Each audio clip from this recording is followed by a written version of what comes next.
week 6 final project. Let me pull it up here. So we'll start off with the first area is the card page. Created the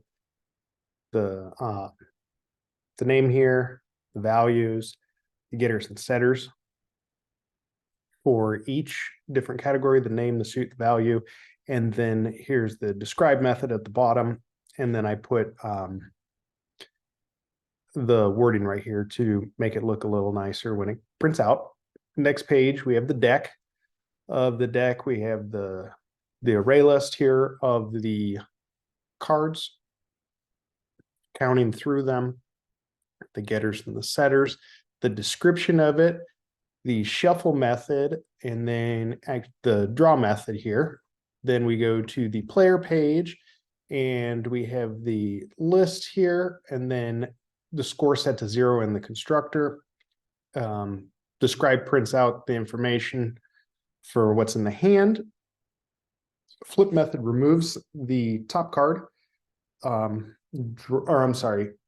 flip method flips the card, then the draw here, and then we have the increment score to add on, and then get score to retrieve the score. And we go to the app page. We instantiated the deck. I printed a lot of different times just to make sure I was doing it, that it was showing up correctly. The players here then brought the shuffle method for the cards. Then what I did here is took the 52 cards, took the mod, I'm not sure how to pronounce that properly, but put it so if it breaks evenly, it goes to player 1. If it has a remainder, then it goes to player 2. As we go down a little farther, we did the distributing of the cards.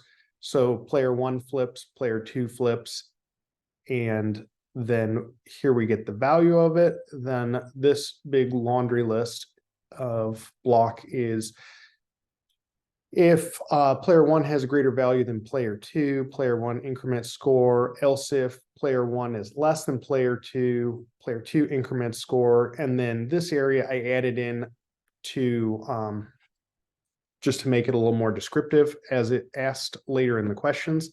The only thing I had a question on, I couldn't really get it for this one here. I'm not sure what I was doing incorrectly, so I just blocked it out.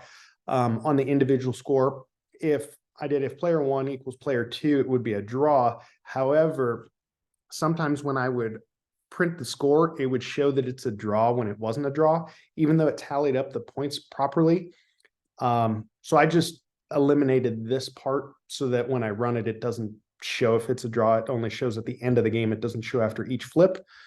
And then as we go down here, shows the final score. It adds up here, it adds the score after each round. And then here it shows if player 1 has a higher score, player 1 wins. Player 2 has a higher score. If player 1 has a lower score than player 2 wins. And then if it shows up as a draw, it'll show up as a draw. I didn't know, as opposed to putting if for each one, if I could do if, else if. For some reason, I was struggling to get that done properly. But when we go to the console page, we will run it. And here we go, 6, 13, 13's higher. So player 2 wins, player 2 gets a point. And it tallies up for each time they flip. Then at the end, we have player 1 final score 13, player 2 final score 11, player 1 wins. And here, after each hand, it tallies it up. So if I do this, I'll just do it a couple times. You can see that it's different. Try to do it a couple times and hopefully we'll get a draw just so I can show up. See, that works. It's a draw. And like this section right here, it doesn't show which player, it doesn't show that it's a draw on this particular hand. That's what I was talking about, that I was struggling with. But everything is correct. It still tallies up properly.